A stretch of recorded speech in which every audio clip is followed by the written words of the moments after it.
Suatu hari di Pulau Kalimantan, perburuan satwa liar semakin marak di Kalimantan, khususnya satu orangutan dan rangkong.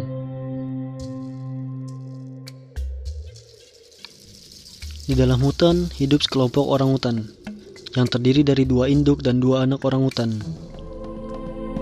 Namun salah satu orangutan bernama Gakum meninggalkan kelompoknya. Gakum pergi karena penasaran dengan apa yang ia lihat, yaitu 2 orang manusia berjalan kaki ke hutan.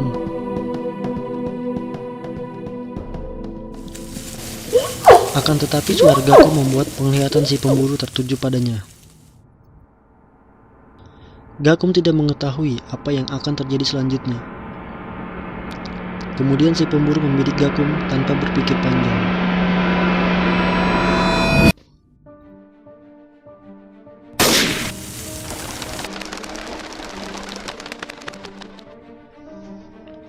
Gakum kaget dengan apa yang terjadi.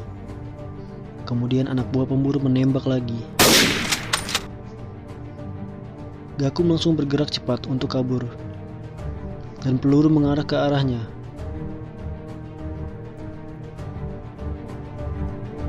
Lalu si pemburu memarahi anak buahnya untuk tidak membunuh Gakum.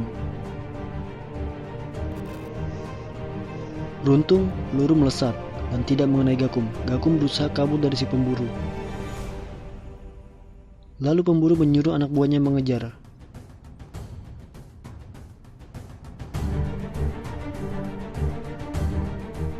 Setelah berhasil kabur dari incaran pemburu, Gakum langsung memberitahu keluarganya dalam bahaya. Rock, ayah Gakum pun terkejut dengan ucapan Gakum.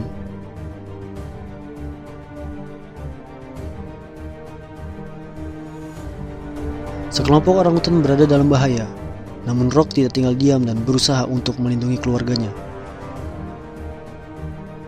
Tapi tiba-tiba terjadi sesuatu pada Rock. Si jantan tersebut akhirnya tertembak tepat di jantung.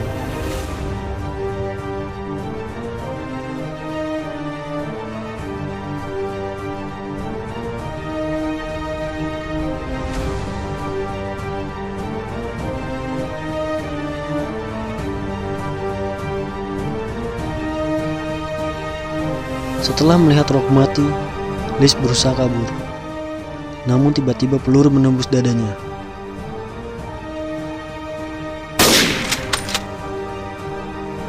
Sang induk betina itu terjatuh dan mati.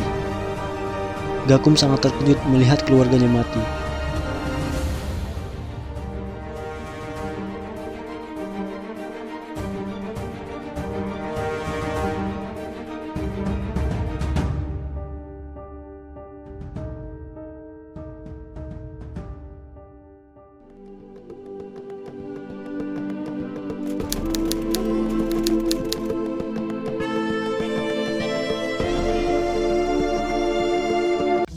Malam pun tiba dengan suasana di perkemahan si pemburu.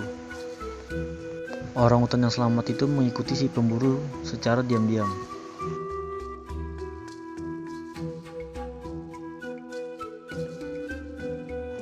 Sesaat setelah si pemburu itu tertidur, Gakum terkejut dengan apa yang ia lihat, yaitu dia berhasil menemukan saudaranya yang dikurung si pemburu.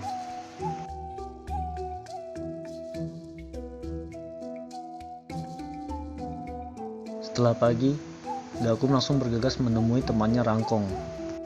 Kemudian Gakum langsung menjelaskan kepada Rangkong kalau saudaranya telah diculik oleh si pemburu.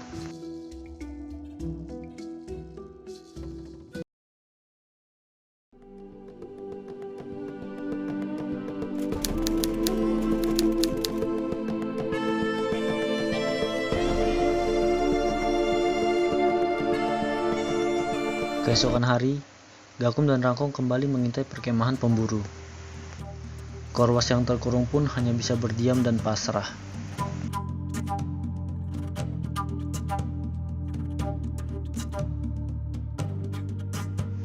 Pemburu bersiap pergi dari hutan dengan membawa Korwas yang berhasil ia tangkap. Kemudian, truk tersebut berjalan keluar dari hutan dengan kencang. Dan Rangkong hanya bisa mengeluarkan suara yang sia-sia.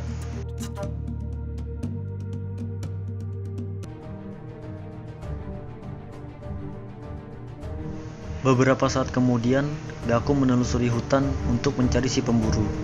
Sedangkan Rangkong yang terbang juga ikut membantu menelusuri hutan. Mereka berdua berusaha keras untuk mencari jejak si pemburu. Rangkong segera menuruni ketinggiannya untuk memberitahu Gakum akan keberadaan polisi hutan yang sedang berpatroli. Tidak lama kemudian, Gakum menghampiri polisi hutan dan menarik tangannya. Polisi hutan pun mengerti isyarat Gakum dan langsung menemukan perkemahan pemburu. Kemudian polisi hutan langsung memasang kamera kecil di pohon dengan tujuan agar bisa mengintai si pemburu setiap saat.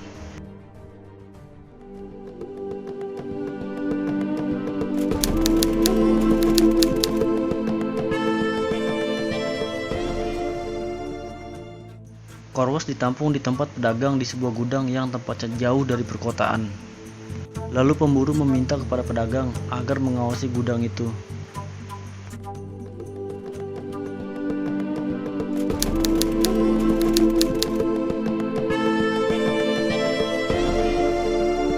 Beberapa hari setelah penangkapan, pedagang dan pembeli berkomunikasi. Mereka berencana bertemu di gudang tempat Korwas dikurung. Setelah bertemu, mereka berjabat tangan sebagai simbol transaksi ilegal. Kemudian pembeli meminta kepada pemburu untuk bisa mencari satu orang hutan jantan lagi, dengan maksud agar bisa memelihara jantan dan betina. Lalu pemburu menyetujui permintaannya karena berpikir bahwa Gakum tidak akan jauh dari tempat induknya mati. Beberapa hari setelah pertemuan itu, pemburu kembali ke hutan untuk segera menangkap Gakum.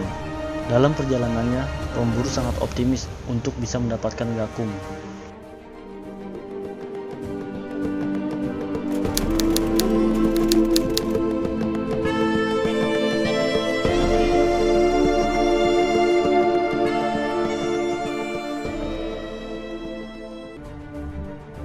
Malam pun tiba, pemburu beristirahat di perkemahan dan menghangangkan dirinya di depan api unggun. Ia tidak mengetahui ada kamera tersembunyi yang dipasang oleh polisi hutan sebelumnya.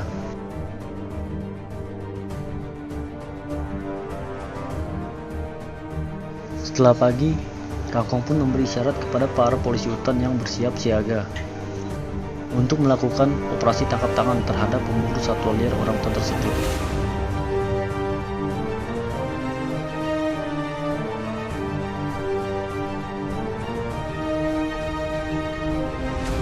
Lalu, polisi hutan dengan cepat menyergap pemburu yang keluar dari tendanya.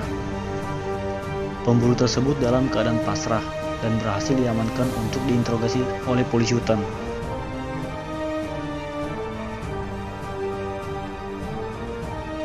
Beberapa hari kemudian, pelaku tersebut dijadikan tersangka perdagangan ilegal satwa liar.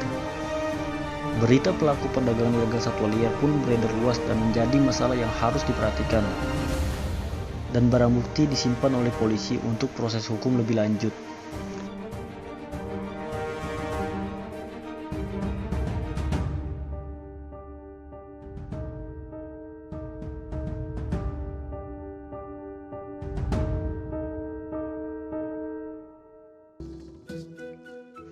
Setelah berhasil diselamatkan, Gakum dan Korwas ditempatkan di pusat rehabilitasi orangutan, dengan tujuan agar bisa menyelamatkan kedua orangutan tersebut dan melindungi masa depan mereka.